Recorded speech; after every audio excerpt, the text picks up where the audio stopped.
Doctor ortho Ayurvedic oil और capsule, अब दर्द भी घुटने टेकेगा। अहमदाबाद विमान हादसा साजिश के एंगल से भी जांच होगी। केंद्रीय मंत्री बोले जांच के लिए विदेश नहीं भेजेंगे ड्रीम लाइनर का ब्लैक बॉक्स।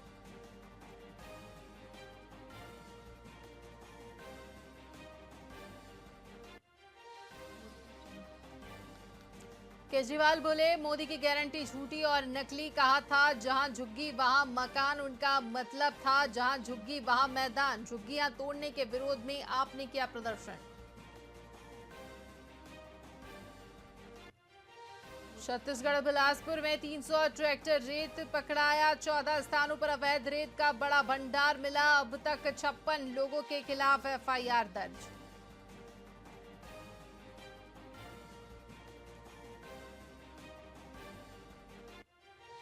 छत्तीसगढ़ जगतलपुर से पुरी के लिए गोंचा स्पेशल ट्रेन 5 से 7 जुलाई तक चलेगी गाड़ी। किरंदुल विशाखापट्टनम पैसेंजर में भी जुड़ा एक्स्ट्रा कोच।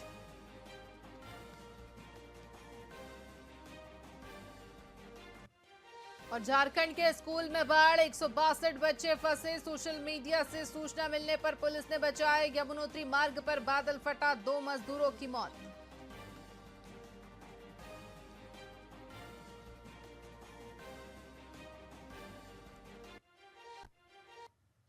नमस्कार, स्वागत है आपका वीआईपी न्यूज में। मैं हूं आपके साथ आयुषी सोनवानी। रुक करेंगे खबरों की ओर। खबर रायपुर से है, जहां वीआईपी रोड समेत शहर के कई इलाकों में आबकारी विभाग की टीमों ने शुक्रवार और शनिवार को सघन जांच अभियान चलाया। बता दें कि शिकायतों के आधार पर देर रात तक खुले बार और रेस्टोरेंट पर कार्रवाई की गई। साथ ही 27 जून को राज्य स्तरीय उड़न दस्ता ने 5 बारों में छापा भी मारा, जहां तय समय के बाद संचालन और अवैध शराब बिक्री पाई गई थी। वहीं 28 जून को संभागीय उड़न दस्ता ने 6 जगह पर छापे मारे और कई होटल और बार में नियमों के उल्लंघन पाए गए। कोर्टयार्ड मैरियट होटल बार पर भी देर रात संचालन और दस्तावेज न दिखाने पर प्रकरण दर्ज किया गया है।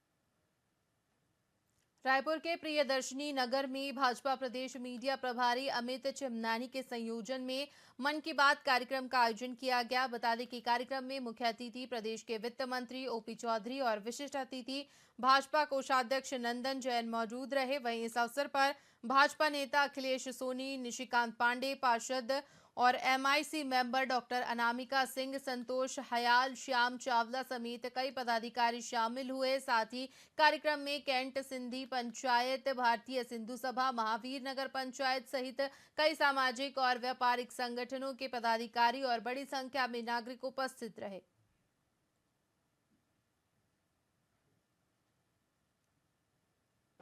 मन की बात में जिस तरह से विचार नरेंद्र मोदी जी रखते हैं, वो राष्ट्र की एकता के लिए, राष्ट्र की अखंडता के लिए, संपूर्ण राष्ट्र निर्माण के लिए एक विजन और एक सोच होती है। एक मन की बात पे हम बोडोलैंड, असम का भी जिक्र सुनते हैं, गुजरात का भी जिक्र सुनते हैं, कर्नाटक का भी जिक्र सुनते हैं, तेलंगाना का भी जिक्र सुनते हैं, मध्य प्रदेश का भी जिक्र सुनते हैं। ये राष्ट्र के एकीकरण का एक बहुत बड़ा विजन के साथ विषयों को मैसेज देते हैं। ऐसे युग पुरुष नरेंद्र मोदी जी को सुनना सौभाग्य की बात होती है। आज यहाँ पे अमित चिमनानी भाई, हमारे नंदन जी, अमर परवानी जी, अखिलेश सोनी जी और यहाँ के स्थानीय एमआईसी मेंबर डॉक्टर अनामिका जी, संतोष जी, ऐसे मतलब बहुत सारे लोगों ने सामाजिक लोगों को जोड़ करके सैकड़ों की संख्या में, लगभग 1000 की संख्या में उपस्थित होकर के मन की बात सुना और बहुत ही सकारात्मक वातावरण रहा। इसके लिए मैं पूरे मोहल्ले वासियों को, अमित जी को बहुत बहुत बधाई देता हूँ। मन की बात में जिस तरह से विचार नरेंद्र मोदी जी रखते हैं, वो राष्ट्र की एकता के लिए, राष्ट्र की अखंडता के लिए, संपूर्ण राष्ट्र निर्माण के लिए एक विजन और एक सोच होती है।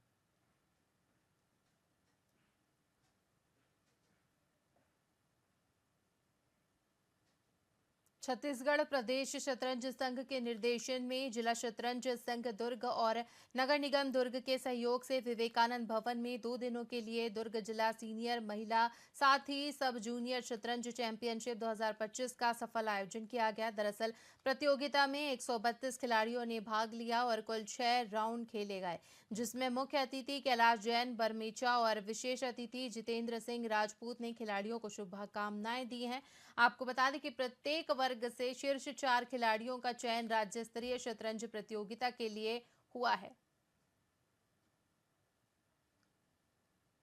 मेरे को अच्छा लग रहा है बहुत। इसके लिए मैं बहुत बहुत दिनों से प्रैक्टिस कर रहा हूँ।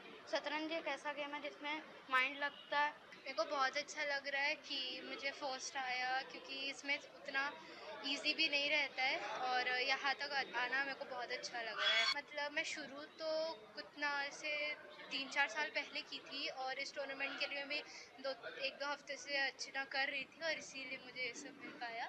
20-25 बच्चों को पुरस्कार दिया गया है। ऐसे तो पुरस्कार कॉम्प्लीमेंट्री के सभी को दिया गया है, मेडल सबको दिया गया है ताकि वो उनको मोटिवेशन हो।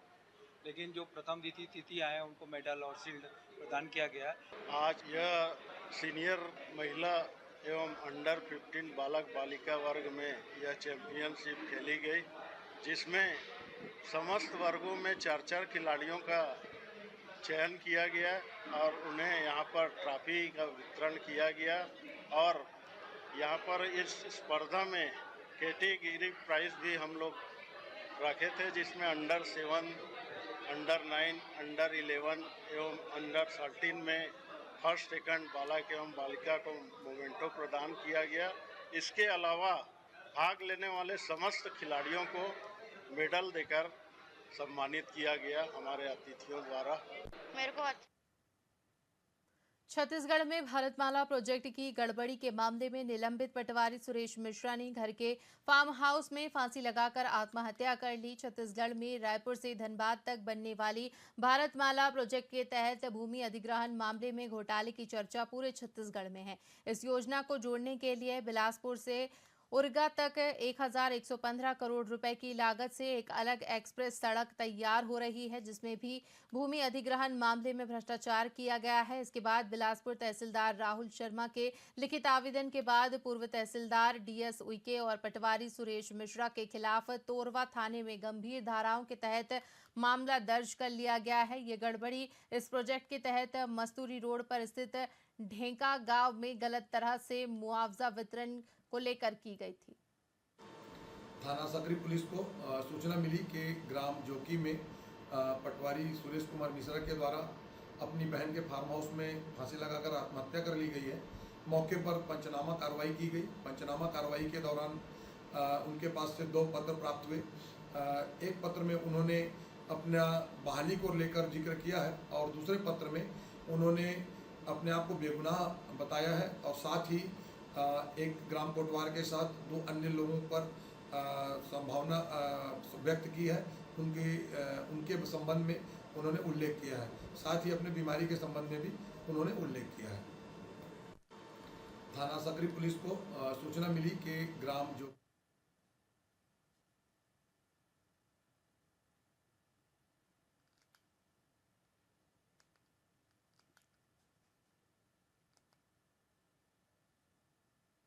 रायपुर से लगे आरंग थाना क्षेत्र अंतर्गत आने वाले ग्राम पंचायत देवरी में उस वक्त सनसनी फैल गई जब एक घर में टाइल्स के नीचे 35 सांप बरामद किए गए, जिसके बाद घर के पूरे टाइल्स को उखाड़कर सांप पकड़ने वाले की मदद से सभी सांपों को निकाला गया। दरअसल ग्राम देवरी के रहने वाले इंद्र कुमार साहू के घर एक बिल मिला, जिसके बाद टाइल्स को उखाड़ा गया, जिसके बाद जो दृश्य मिला सभी दंग रह गए। बिल में नाग नागिन सहित 35 सपोलों का परिवार मिला, जिसके बाद घर में दहशत का माहौल बन गया।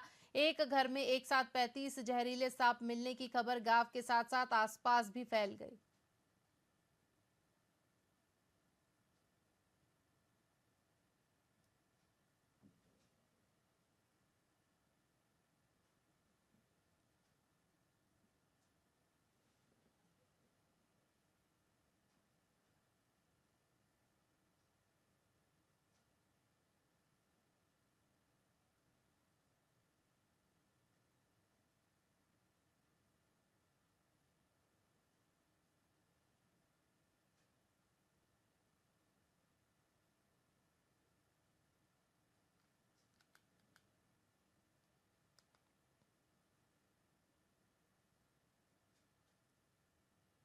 छत्तीसगढ़ सरकार ने भ्रष्टाचार पर जीरो टॉलरेंस नीति दोहराई है, जिस पर वित्त मंत्री ओपी चौधरी का कहना है कि अगर कोई जीएसटी अधिकारी रिश्वत मांगता है तो तुरंत शिकायत करे। ऐसे अफसरों को एंटी करप्शन के जरिए गिरफ्तार किया जाएगा।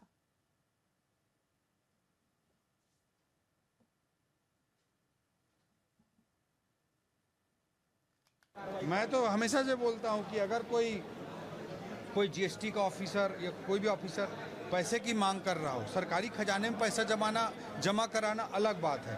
अगर वो सरकारी खजाने के अलावा अपने लिए या फेवर मांग रहा हो, पैसा मांग रहा हो, तो कोई भी व्यक्ति हम तक सूचना पहुंचाए, निश्चित रूप से हमारे मुख्यमंत्री जी के मार्गदर्शन में हम एसीबी का रेड कराएंगे। मैं स्पष्ट रूप से बोलता हूं। इसके अलावा जीएसटी में 10%, 20% की कोई छोटी मोटी गलती होती है, उसको भी इग्नोर करने के लिए डिपार्टमेंट पूरी तरह से तैयार है। लेकिन सैकड़ों फर्जी फर्म बनाकर संगठित तरीके से एक षड्यंत्र के तहत सरकार को अगर कोई व्यक्ति फर्जी बिल बेचकर सैकड़ों करोड़ का चूना लगा रहा हो, उसको छत्तीसगढ़ के जनता जनार्दन के हित में हम कार्रवाई करेंगे। मैं तो हमेशा से बोलता हूं कि भाजपा ने छत्तीसगढ़ में अपने मंत्रियों, विधायकों और सांसदों को 3 दिन का प्रशिक्षण देना तय किया है। मेन पार्ट में इसकी तैयारी की जा रही है, जिसमें कई विषय के बारे में उन्हें कार्यकुशल बनाया जाना है। वहीं प्रशिक्षण को लेकर पूर्व गृह मंत्री और कांग्रेस नेता धनेंद्र साहू ने भाजपा की व्यवस्था पर सवाल खड़े किए हैं। उन्होंने कहा कि आखिर 2 साल पहले प्रशिक्षण की जरूरत क्यों नहीं हुई। अब जब युवाओं से लेकर किसानों की समस्याएं हैं तो उनका हल कैसे निकलेगा। खड़गे जी हमारे राष्ट्रीय अध्यक्ष हैं और उनके आगमन को लेकर छत्तीसगढ़ की जनता में काफ़ी अधिक उत्साह बना हुआ है। हमारे कांग्रेस जनों में भी उत्साह बना है, किसानों में भी बना है और सभी लोगों में उत्साह है। जब भी हमारे कांग्रेस के बड़े नेता आते हैं तो क्यों तकलीफ हो जाती है इन लोगों को। आज इतने वरिष्ठ नेता हैं, सीनियर हैं और प्रदेश के विभिन्न मुद्दे को लेकर के आ रहे हैं, किसानों की मुद्दा को लेकर के आ रहे हैं। आज हमारे यहाँ पर जो महंगाई बढ़ी है उन मुद्दों को लेकर के आ रहे हैं। आज जो बेरोजगारी है उन मुद्दों को लेकर के आ रहे हैं। देश में जिस तरह से संविधान की हत्या हो रही है उन मुद्दों को लेकर के आ रहे हैं। और इसमें ये सनातन की बात कहाँ से आ गई। जनता से जुड़े हुए मुद्दे हैं, उनको लेकर के आ रहे हैं खड़गे जी। और चूंकि वो राष्ट्रीय स्तर के नेता हैं तो सभी विषयों पर बोलते हैं। उनका फोकस जो है सभी महत्वपूर्ण विषय हैं देश के, तो इसमें उन लोगों को तकलीफ नहीं होनी चाहिए।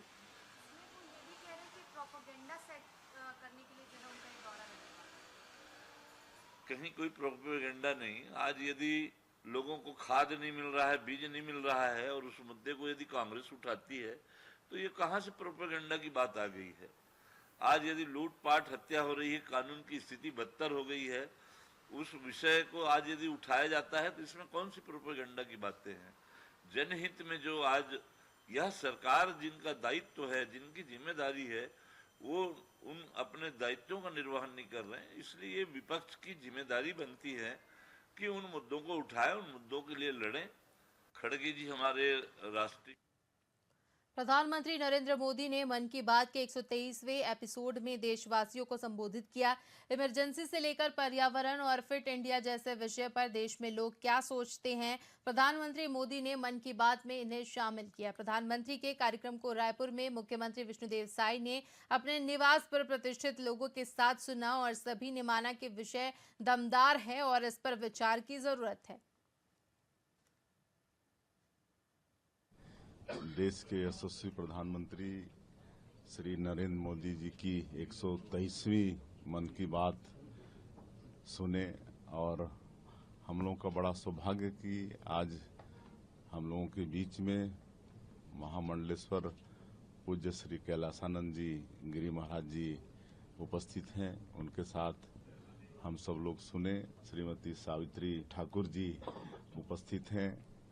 हमारे छत्तीसगढ़ महिला बाल विकास मंत्री श्रीमती लक्ष्मी राजवाड़ी जी उपस्थित हैं। हमारे पूर्व मंत्रीगण, विधायकगण और हमारे बहुत वरिष्ठ जन, निगम मंडल के अध्यक्ष, सबके साथ हम लोग प्रधानमंत्री जी की मन की बात यहाँ पर सुने हैं और हर बात प्रधानमंत्री जी नई नई कोई जो इनोवेशन हमारे देश में होते रहता है, जो हमारे लोग नया नया नवाचार करते हैं, उनको देश और दुनिया के सामने लाते हैं, तो उनका भी काम करने का मनोबल बढ़ता है और लोगों को भी उससे प्रोत्साहन मिलता है।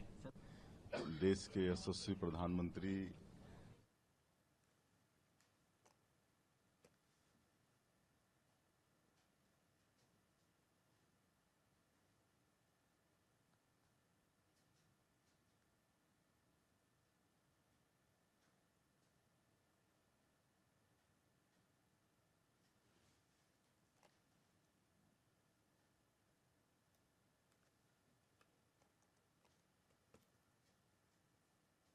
इसी के साथ खबरों में फिलहाल इतना ही। बने रहिए वीआईपी न्यूज के साथ। मुझे दीजिए इजाजत। नमस्कार।